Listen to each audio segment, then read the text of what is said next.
Et nous recevons ce matin M. Djibril Bamogo. Il est le coordonnateur national de l'Union panafricaine pour le développement, en abrégé UPD. Bonjour à vous, M. Bamogo. Bonjour, Mme Nikima. Bienvenue sur notre plateau. Merci de nous recevoir. Alors, ensemble, on va découvrir d'abord votre mouvement. Ensuite, on parlera bien sûr de l'actualité de ce projet aussi que vous avez lancé le 8 mai dernier.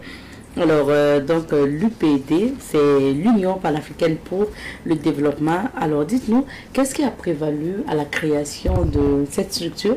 C'était en 2015 ou 2014? En 2014, 2014, on était déjà en cité universitaire. Entre camarades, on a eu l'idée de créer un mouvement, une organisation pour pouvoir participer au développement de notre pays. Comme le disait l'ancien président américain, ne demande pas ce que ton pays peut faire pour toi, demande ce que tu peux faire pour ton pays. Donc c'est dans ce sens-là qu'on a voulu contribuer aussi au développement de notre pays, en faisant de sorte que les jeunes jouent un rôle stratégique dans la promotion de l'engagement citoyen, du développement durable et également de son apport stratégique au développement communautaire. Et quels sont, par exemple, les objectifs et missions de l'UPD quand vous l'avez lancé, et maintenant aussi? L'UPD, son objectif est de faire la promotion de la paix, de la sécurité et de la cohésion sociale, et de faire de promouvoir l'autonomisation de la jeunesse, la protection de l'environnement, défendre les droits humains, les droits civiques, et promouvoir aussi la santé. Parce que pour qu'une nation se porte bien, il faut que ses citoyens soient en bonne santé. Donc nous sommes lancés dans ces différents axes stratégiques-là pour accompagner notre pays, le Burkina Faso, et également l'Afrique, puisque l'UPD aussi poursuit un objectif panafricain pour qu'on puisse implanter dans les différents pays africains, constituer un réseau de jeunes africains leaders pour participer au développement du continent africain. Est-ce que votre mouvement est déjà présent dans d'autres pays africains ou bien pour le moment c'est le Burkina Faso? Pour le moment, nous avons une représentation en Côte d'Ivoire et également au Niger avec des réseaux de jeunes leaders qu'on se côtoie très fréquemment lors des plateformes sous-régionales pour pouvoir parler de jeunesse et la contribution du rôle actif des jeunes dans le développement de leur pays. Vous avez dit que le mouvement a été créé en cité universitaire. Oui. Bon, je suppose que vous n'êtes plus en cité universitaire puisque vous parlez de 2014. Mais maintenant, comment vous faites pour toujours garder le lien avec les universitaires, les étudiants notamment? Effectivement, c'était créé en cité universitaire. Actuellement, nous ne sommes plus en cité universitaire. Nous sommes tous dans la vie active dans différentes régions du Burkina et certains dans d'autres pays. Mais on garde toujours un lien avec les cités universitaires parce que les jeunes étudiants sont la crème, c'est eux qui vont diriger ce pays demain. Et donc on est perpétuellement en contact avec eux pour mener des actions de sensibilisation sur comment est-ce qu'ils peuvent jouer un rôle actif toujours dans le développement de leur pays, quels sont les curricula de formation qu'ils peuvent faire pour être des jeunes techniquement compétents et socialement utiles également. En termes d'activité maintenant, qu'est-ce que l'UPD, donc l'Union panafricaine pour le développement, mène comme activité pour se rapprocher de la jeunesse et comme activité pour la jeunesse également? l'UPD mène plusieurs actions déclinées sous les axes que j'avais cités préalablement. Et depuis sa création, on mène des activités sanitaires de sensibilisation contre certaines maladies. L'hépatite B, dont on organise chaque année depuis 2014 des actions de sensibilisation, de dépistage à l'endroit des jeunes étudiants de l'université de Ouagadougou, des activités de formation des jeunes sur certaines thématiques émergentes, des activités de formation sur l'entrepreneuriat, l'insertion socio-professionnelle des jeunes, également des activités de plaidoyer pour les jeunes. Comment est-ce que les jeunes peuvent arriver à faire entendre sa voix auprès des autorités? Nous menons des activités pour leur montrer des stratégies, des méthodes. Nous organisons des forums, des sommets. Nous organisons également, tout récemment, nous avons lancé à Koubri le 8 mai un projet portant sur l'éveil patriotique. On va revenir sur ce projet-là d'ici là. D'accord. Donc autant d'activités qui partent à la rencontre de la jeunesse sur plusieurs plans. Yes. D'accord. Donc, vous le disiez tout à l'heure, le 8 mai dernier, vous avez lancé le projet intitulé Éveil patriotique. Expliquez-nous à quoi consiste ce projet. Ce projet consiste à sensibiliser les jeunes scolaires et universitaires sur les défis sécuritaires qui vivent notre pays. Comment est-ce qu'ils peuvent jouer un rôle actif pour participer à la reconquête du territoire, de faire en sorte que les jeunes scolaires soient des VDP scolaires dès le bas âge pour qu'ils puissent savoir quels sont les défis que rencontre notre pays et quel peut être leur rôle. Puisqu'en connaissant ces rôles, ces défis, on leur montre les stratégies de comment peut être leur rôle dans la résolution du problème que vit notre pays. Et déjà à bas âge, en les expliquant ces valeurs, en grandissant peu à peu, ils vont les intégrer en eux-mêmes afin d'être des citoyens modèles, des citoyens bâtisseurs, des citoyens nouveaux qui vont pas contribuer au développement de notre pays. C'est pourquoi on s'attache aux écoles et aux universités. Et c'était lancé dans la région du centre, dans la commune de Koubri, mais c'est un projet à vocation nationale. Donc on va faire, dès la rentrée prochaine, nous allons continuer des conférences patriotiques dans ces établissements et installer des clubs patriotiques aussi qui vont, eux à leur tour aussi, pérenniser nos actions dans ces établissements. Notre vocation n'est pas venue, nous touche de l'établissement, mais de former des relais au niveau de ces établissements pour que ces jeunes puissent jouer un rôle actif dans le développement de notre pays. Et c'est en les sensibilisant, c'est en les formant que nous pourrons sortir véritablement de cette situation et également avoir un Burkina Faso de paix, un Burkina Faso radieux et de bon vivre pour tous les Burkinabés. Ça veut dire que la mise en œuvre en fait, de ce projet consistera à aller dans des établissements. Oui. Et vous avez dit partout au Burkina pour installer notamment des clubs patriotiques. Yes. Ok. Et qu'est-ce que ces clubs auront pour activité ou, voilà, au niveau des établissements ou des universités? Ces clubs au niveau des établissements et des universités, d'abord ils seront formés sur plusieurs thématiques. Et à la suite de cela, ces jeunes vont jouer un rôle de sensibilisation par les pairs aux yeux de leurs amis. Ils pourront mettre en œuvre des activités de promotion de l'environnement, des activités de salubrité, des reboisements, des activités de recyclage des déchets plastiques, des activités également sportives, des activités de promotion de la citoyenneté, des activités comment mener des plaidoyers au sein de la communauté aussi pour pouvoir faire passer les préoccupations. Il y a diverses activités qui pourront mettre en œuvre sur différentes thématiques concernant la vie de la nation humaine et cela vise à les responsabiliser davantage, voilà, en sensibilisant leurs collègues, en les formant et en menant des activités pour animer la vie scolaire de l'établissement et de la communauté dans laquelle ils se trouvent. On sait aussi que pouvoir établir ces types de projets, la bonne marche et tout, il faut forcément donc adjoindre que ce soit les autorités scolaires, universitaires, mais souvent aussi donc les communautés ou même d'autres structures pour pouvoir mener à bien ces activités. Qui sont vos partenaires aussi pour ce projet? Nous avons plusieurs partenaires techniques qui nous aident dans la mise en œuvre de ce projet. Déjà au lancement, nous avons des autorités qui étaient présentes pour nous apporter leur soutien moral et pour dire qu'ils sont avec nous dans ce projet qui vise vraiment à faire du jeune élève burkinabé un citoyen bâtisseur. Nous avons le ministère de l'enseignement supérieur et de la formation professionnelle qui est à notre côté. Nous avons Youth Connect, nous avons les mairies également de ces communes où nous allons mettre en œuvre ce projet qui sont à nos côtés, donc, et certaines institutions qui sont à nos côtés aussi pour pouvoir nous accompagner dans la mise en œuvre effective de ce projet et pour que ça soit une réussite. Donc nous sommes accompagnés pour accompagner les jeunes élèves. L'État ne pourra pas être partout pour dérouler cette panoplie d'activités. Nous venons en appui à l'État pour pouvoir leur permettre d'atteindre leurs objectifs également. Et donc, comme vous avez parlé de l'État, qu'est-ce que vous pensez justement de cette décision de l'État qui dit qu'après le baccalauréat, maintenant, on va apprendre aux élèves déjà le patriotisme à travers notamment donc, ces activités-là.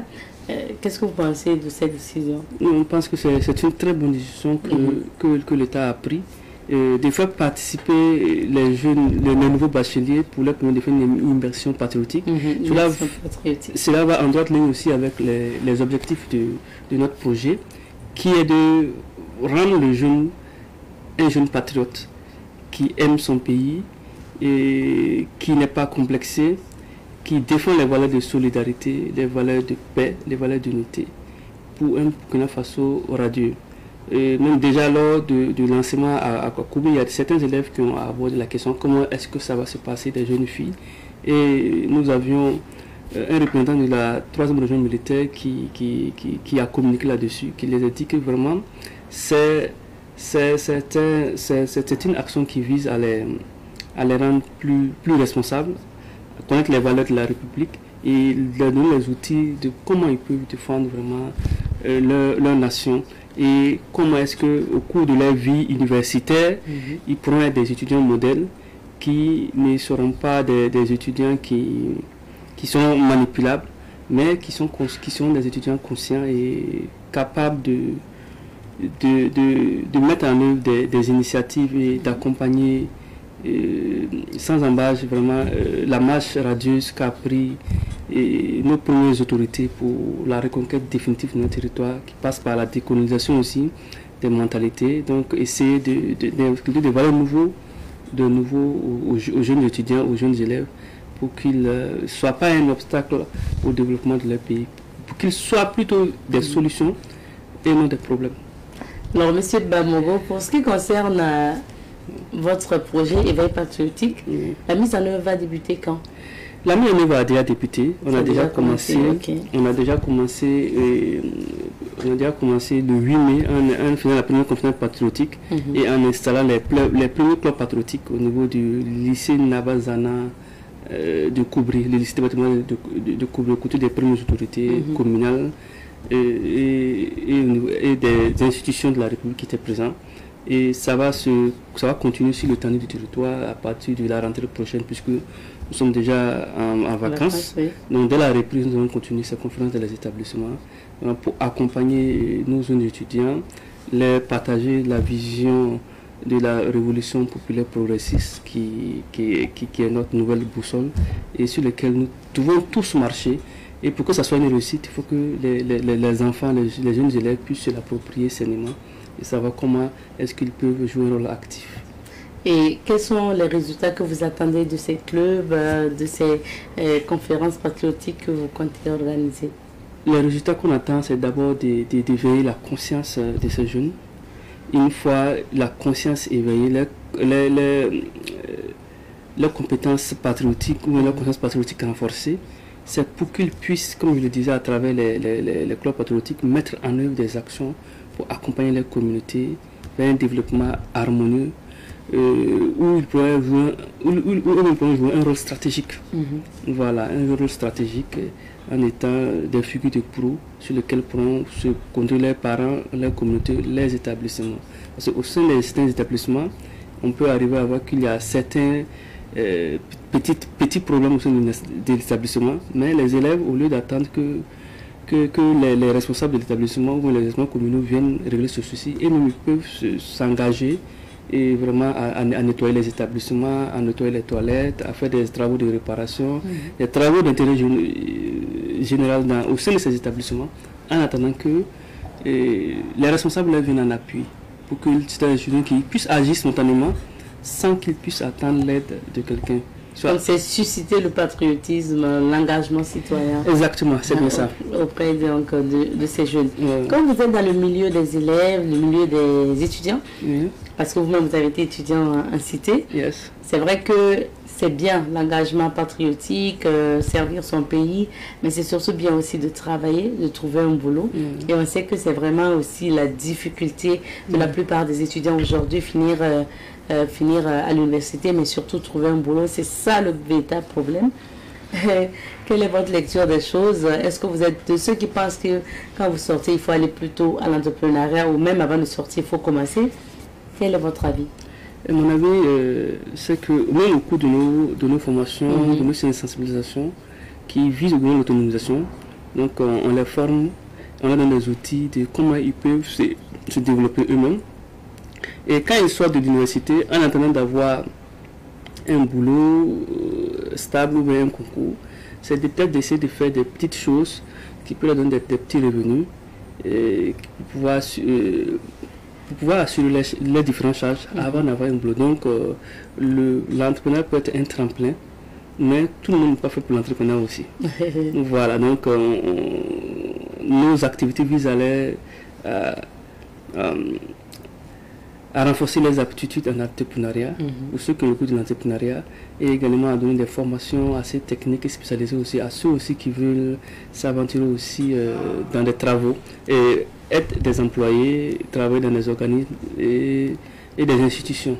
Donc je pense que les deux voies, puisque l'État ne peut pas absorber tout le monde au sein de la fonction publique, donc l'entrepreneur est une voie, et le travail salarié aussi est une voie, mais avant d'avoir le travail salarié, il faut pouvoir faire quelque chose. Oui. Voilà, donc il y a des petites formations qu'on donne aux jeunes pour qu'ils puissent le faire déjà en attendant d'avoir un emploi stable. Avant de subvenir à l'objectif est de pouvoir subvenir à ses besoins nets à la charge de personnes nées de l'État. Voilà. Et votre mouvement, l'Union panafricaine pour le développement, était membre du Conseil national de la jeunesse, qui est suspendu actuellement. Et d'ailleurs, c'est vraiment une affaire dans les mains des autorités parce qu'on parle de l'organisation et tout. Bon, comme vous n'êtes plus... ce mouvement est suspendu. Comment chacun à son niveau s'organise en attendant? Oui, on peut dire que le mouvement est toujours membre du Conseil national de la jeunesse, qui est toujours qui est en suspension. Et le mouvement, à travers ma propre personne, occupait un rôle stratégique au sein du Conseil national de la jeunesse. Parce que j'étais, on peut dire que je suis le président du Conseil régional de la jeunesse du centre suspendu. Et également l'ancien premier vice-président de la délégation spéciale de la jeunesse du centre. Donc on a joué un rôle actif qui nous ont amené dans les instances décisionnelles où on a pu participer vraiment au développement de notre communauté. Donc vu la suspension, vu que le Conseil national de la jeunesse du Burkina Faso est formé par les mouvements et associations de jeunesse, donc tous les réunions qui étaient sont repartis dans les mouvements de base grâce à laquelle ils étaient au niveau du Conseil national de la jeunesse. Donc je pense que chacun essaie de son côté, essaie de faire des activités au niveau de ces associations et de jouer un rôle actif dans la société, comme ce que l'UPD le fait à travers ces différentes actions qu'elle met en œuvre. Et ce n'est pas seulement les projets éveil patriotique, puisque même demain, on a une activité qui concerne la santé mentale des femmes, la dépression postpartum. C'est ça. Voilà. Donc, on va terminer par, on va revenir à cette activité donc d'ici là. Donc ça veut dire que pour le moment, chaque association retourne à la base pour notamment continuer ses activités. Exactement. Chacun met le maillot au niveau de son organisation de base. Oui. Voilà, pour toujours maintenir le cap. Et en cas de reprise des activités du conseil, que chacun puisse revenir aussi et puis continuer à jouer le rôle qu'il jouait. D'accord. Pour accompagner nos autorités. Bien sûr. Parlons maintenant donc de la prochaine activité que l'UPD organise. Il s'agit donc d'une activité en faveur des femmes. Expliquez-nous. La prochaine activité que l'UPD mènera, ça va se dérouler demain matin à partir de 8h30 au niveau de la mairie de l'arrondissement 5, l'ex-Bogodo, la mairie qui est tout juste à côté du CIAO. Donc c'est une activité qui a pour but de briser les tabous autour de la dépression post-partum. Voilà, donc... il s'agira de quoi? C'est une conférence, c'est une rencontre, c'est quoi exactement comme activité? Cette activité, d'abord, c'est une activité commémorative du 8 mars en différé. On n'a pas pu mener, mais qu'on a mis en mois de juin pour la mener. C'est une activité, un panel de sensibilisation sur la santé mentale de la femme. Puisque nombreux sont nos mères, nos épouses, nos soeurs qui souffrent en silence. Qui souffrent en silence du fait de cette dépression postpartum qui est peu connue, dont on en parle peu, mais qui existe bel et bien au sein de notre communauté, de nos villes, villages et campagnes, et qui fait assez de ravages. Voilà. Et souvent, les femmes souffrent en silence et on ne sait pourquoi. Parce que du fait de la stigmatisation, du fait de la méconnaissance de ce qu'elle vit, donc elle endure des moments très difficiles.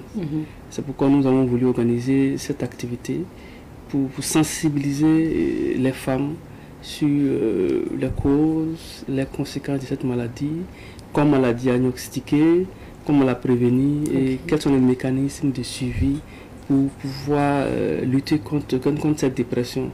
Parce que quand on parle de dépression, on parle surtout, les gens voient surtout que c'est une maladie du blanc, ça n'existe pas chez nous, pourtant ça existe bel et bien. Oui. Après l'accouchement, la femme peut vivre un enfer, mais si l'homme ne comprend pas, cet enfer peut se décupler.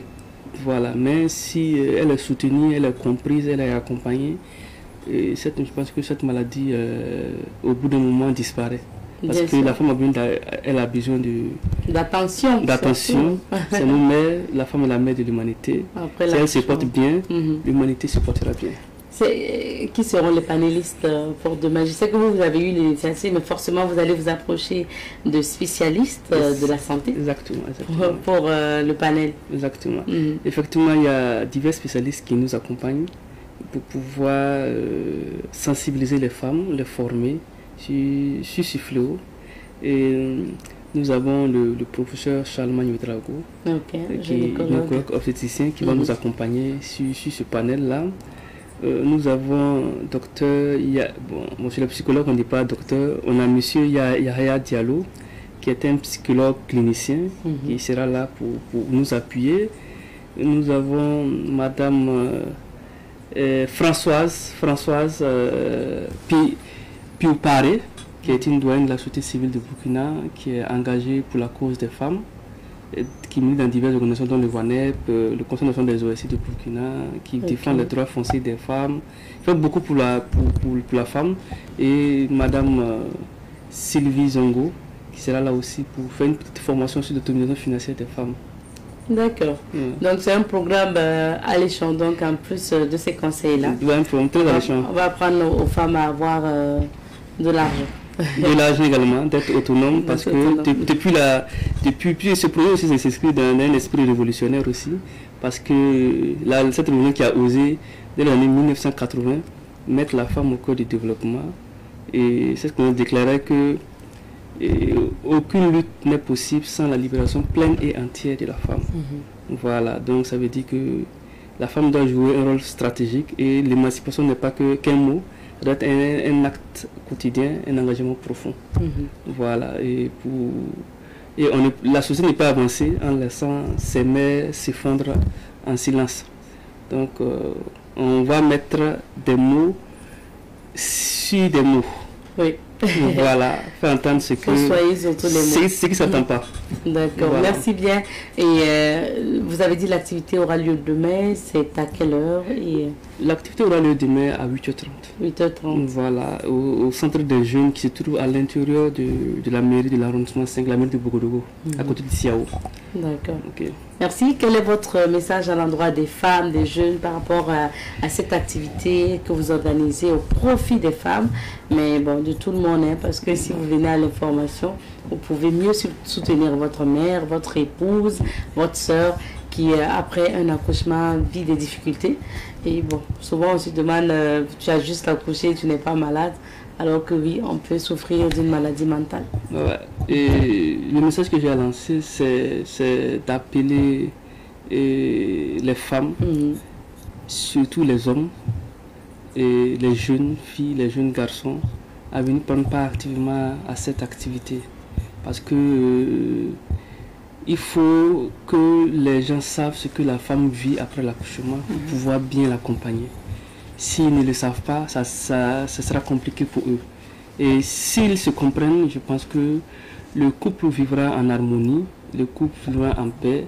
Et si plusieurs couples vivent en paix, en harmonie, je pense que la paix reviendra au Burkina Faso. Merci beaucoup. Ouais. Merci à vous, M. Bamoro, d'être passé. Merci, Mme Nikima. Merci. On va s'arrêter ici pour ce matin. Merci beaucoup.